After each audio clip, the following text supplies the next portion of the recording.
नमस्कार मेरे प्यारे पढ़ाकूओं, स्वागत है आपका द पढ़ाकू पर। तो आज संडे को हम देखने वाले हैं जीके के प्रैक्टिस क्वेश्चन जो अलग अलग एग्जाम में पूछे गए हैं, उन सभी को देखने वाले हैं। तो चलिए शुरू करते हैं। सबसे पहला प्रश्न क्या है हमारे सामने, 1 लीटर पानी में कितनी कैलोरी होती है? 25 कैलोरी, 100 कैलोरी, 10 कैलोरी या कोई कैलोरी नहीं होती।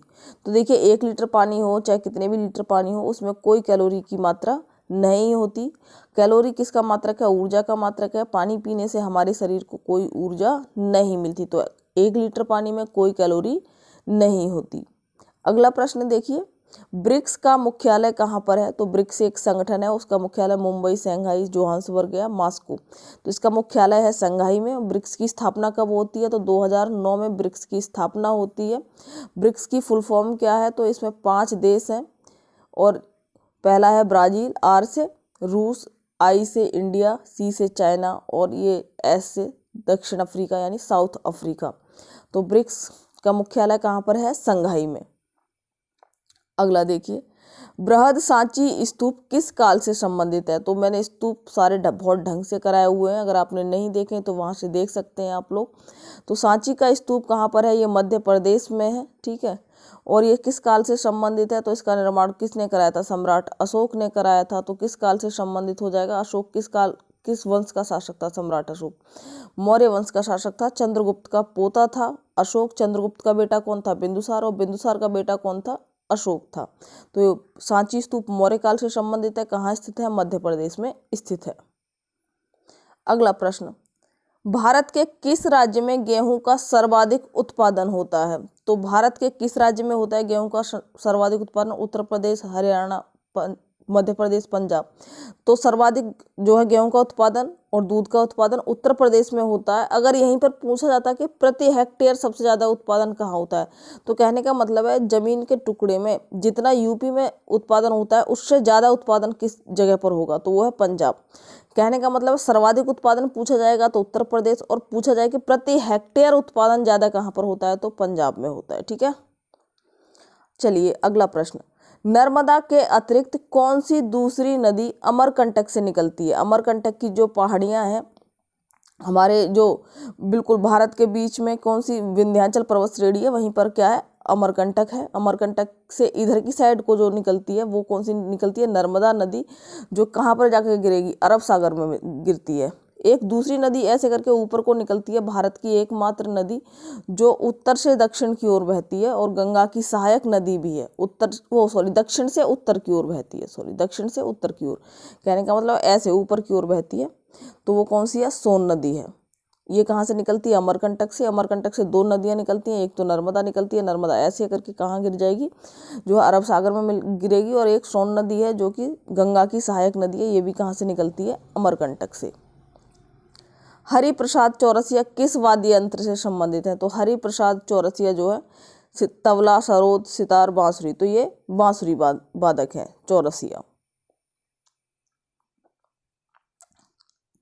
किस देश में यूरेनियम के सर्वाधिक भंडार है? मोस्ट इंपोर्टेंट क्वेश्चन है। किस देश में यूरेनियम के सर्वाधिक भंडार है? कनाडा, रूस, अमेरिका, ऑस्ट्रेलिया। तो सबसे ज़्यादा जो है यूरेनियम ऑस्ट्रेलिया में है, सबसे ज़्यादा ऑस्ट्रेलिया में है यूरेनियम के भंडार। सेकंड नंबर पर क्या है? कजाकिस्तान है, ठीक है, कजाकिस्तान। पहले नंबर पर क्या है? ऑस्ट्रेलिया। ऑस्ट्रेलिया के बारे में एक आधी चीज़ और जान लेते हैं। विक्टोरिया मरुस्थल कहाँ पर है? जो है ऑस्ट्रेलिया में। मरे डार्लिंग नदियाँ कहाँ पर हैं? ये भी ऑस्ट्रेलिया की फेमस नदियाँ हैं। एक जो है, जैसे ये ऑस्ट्रेलिया है, इसके इधर जो है प्रवाल भित्ति है, तो ग्रेट वॉल जो है प्रवाल भित्ति, मूंगा भित्ति की एक जो है बृहद मूंगा भित्ति कहाँ पर है? तो ये भी ऑस्ट्रेलिया में पाई जाती है। शहद का प्रमुख घटक क्या है? शहद का प्रमुख घटक गैलेक्टोज, सुक्रोज, माल्टोज, फ्रक्टोज। तो शहद का प्रमुख घटक है फ्रक्टोज। वह कौन सा स्थान है जहां अंतिम मुगल सम्राट बहादुर शाह जफर की मृत्यु होती है? रंगून, ग्वालियर, आगरा, दिल्ली। तो देखिए जो भारत का अंतिम मुगल सम्राट था, 1857 की जब क्रांति होती है, उसका जब अंग्रेज जो है इस क्रांति का दमन करते हैं, उसके बाद जो अंतिम मुगल सम्राट है उसे भारत से बाहर भेज दिया जाता है। कहाँ पर? म्यांमार। म्यांमार का प्राचीन नाम क्या है? रंगून। तो वहीं पर इसकी मृत्यु होती है। तो भारत का जो मुगल शासक है अंतिम, उसकी मृत्यु कहाँ पर होती है? रंगून, यानी भारत से बाहर होती है। म्यांमार, बर्मा उसी के नाम है, ठीक है, म्यांमार, बर्मा, रंगून। और उसकी समाधि भी वहीं पर है। तो मुगल शासक कहाँ जाके मरा था? 1857 की क्रांति के बाद उसे कहाँ भेज दिया गया था? रंगून, म्यांमार या फिर बर्मा। सविनय अवज्ञा आंदोलन कब हुआ था? सविनय अवज्ञा आंदोलन कब हुआ था? तो देखिए सविनय अवज्ञा 1920, 30, 31 या 42। सारी डेट्स भी मैं आपको याद कराऊं, पर फिलहाल देख लीजिए सविनय अवज्ञा कब होता है? 1930 में होता है। असहयोग आंदोलन 1920 में होता है। 1931 में क्या होता है? गोलमेज सम्मेलन होता है, ठीक है। 1942 में क्या है? जो द्वितीय गोलमेज सम्मेलन कहेंगे। 1942 में भारत छोड़ो आंदोलन। तो सविनय अवज्ञा 30 में, असहयोग 20 में, ठीक है, और भारत छोड़ो आंदोलन 1942 में। भारतीय संविधान के किस अनुच्छेद के अंतर्गत विधानमंडल द्वारा बजट प्रस्तुत करने का प्रावधान है? तो भारत के किस अनुच्छेद में विधानमंडल द्वारा बजट प्राप्त करने का? इसमें राज्य विधानमंडल का बजट पूछा गया है, ठीक है। तो बजट राज्य विधानमंडल यानी राज्य किस आर्टिकल के तहत अपने जो है राज्य में या विधानमंडल में बजट प्रस्तुत करते हैं? तो अनुच्छेद 112, 202, 203, 280। तो 112 में तो केंद्रीय बजट का है। इसमें क्या है? केंद्र जो है अपना वार्षिक वित्तीय विवरण नाम से बजट पेश करेगा। तो 112 में तो केंद्र का है। तो अनुच्छेद 202 में क्या है? राज्यों का है, ठीक है। तो अनुच्छेद 202 राज्यों के विधानमंडल द्वारा बजट प्रस्तुत करने का प्रावधान है अनुच्छेद 202 में। और अनुच्छेद 280 में क्या है? 280 में आपको पता होना चाहिए कि वित्त आयोग का जो गठन होता है वो आर्टिकल 280 के तहत होता है।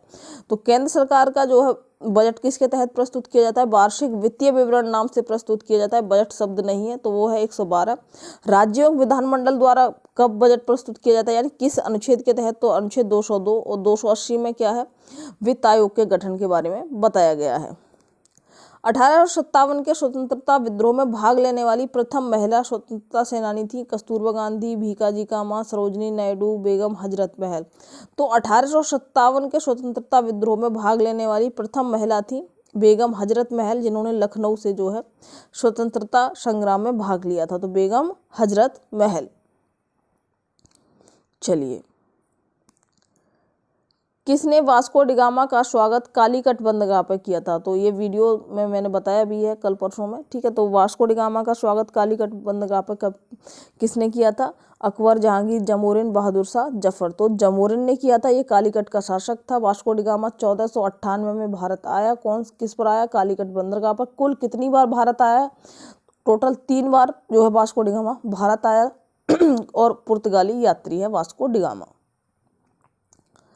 भारतीय संविधान में इस समय कितनी अनुसूचियां हैं? तो भारतीय संविधान की अनुसूचियों की एक बहुत बेहतरीन ट्रिक से मैंने आपको याद भी कराई हुई है, तो वहां से आपको पता होनी चाहिए। तो टोटल कितनी अनुसूचियां हैं भारतीय संविधान में वर्तमान में इस समय? तो 12 अनुसूचियां हैं भारतीय संविधान में।